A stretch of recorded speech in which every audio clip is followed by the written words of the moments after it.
अभिनंदन समारोह में बोले अरूप चैटर्जी, निरसा विधानसभा में ज्यादा से ज्यादा उद्योग लाना है उनकी प्राथमिकता। झारखंड रिफैक्ट्रीज मैन्युफैक्चरर्स एसोसिएशन एवं Jharkhand refractories research and development centre Chirkunda द्वारा बुधवार की रात्रि कुमारदुबी क्लब में निरसा के नवनिर्वाचित विधायक अरूप चैटर्जी का स्वागत समारोह का आयोजन किया गया। समारोह में एसोसिएशन के सदस्यों ने विधायक को शॉल उड़ाकर व घड़ी पहनाकर उनका अभिनंदन किया। विशाल अग्रवाल ने कहा कि विधायक काफी सहज स्वभाव के हैं। क्षेत्र के लोग जब कभी बुलाते हैं वह सहज से उपलब्ध हो जाते हैं। सदस्यों ने विधायक को रिफैक्ट्री संबंधित समस्याओं से अवगत कराया। साथ ही सदस्यों ने कहा कि झारखंड में संसाधन की कमी नहीं है, फिर भी उन लोगों को रिफैक्ट्री संबंधी मटेरियल दूसरे राज्यों से मंगाना पड़ता है। दूसरे राज्यों से मंगाने में काफ़ी महंगा पड़ता है। अगर राज्य सरकार द्वारा रिफैक्ट्री संबंधी खनिज संपदा उपलब्ध करा दी जाए तो काफ़ी फायदा होगा। सदस्यों ने मांग करते हुए कहा कि राज्य के अन्य जिलों की तरह यहाँ भी इंडस्ट्रियल पार्क हो जाए तो काफ़ी सुविधा हो जाएगी। विधायक ने सदस्यों को आश्वस्त किया कि कोल इंडिया या राज्य सरकार से कोई भी कार्य होगा वो करा सकते हैं।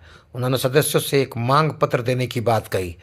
श्री चटर्जी ने कहा कि उनका चुनावी वादा था कि निरसा विधानसभा क्षेत्र में ज़्यादा से ज़्यादा उद्योग लाना और यहाँ के स्थानीय बेरोजगारों को रोजगार मुहैया कराना।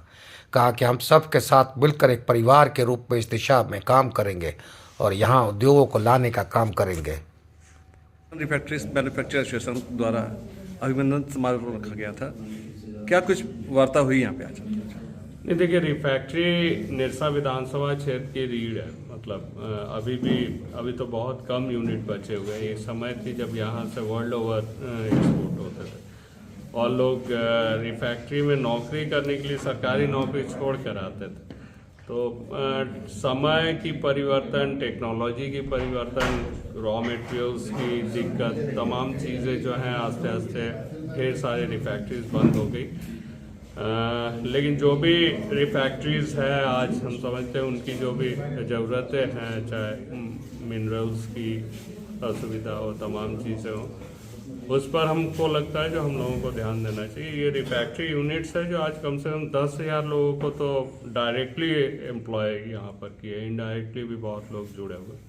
तो इसको बचाना हम समझते हैं जो कम से कम निरसा विधानसभा क्षेत्र के लिए सबसे ज़रूरी है, इकोनॉमिकली सबसे ये है।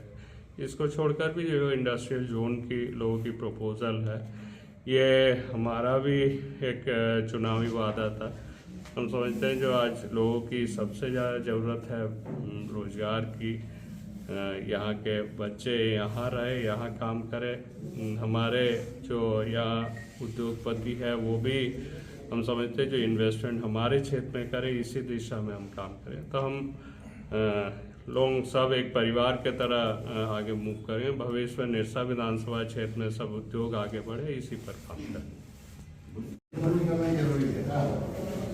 विधायक जी आए, हम सम्मानित हुए, वी आर ऑनर्ड।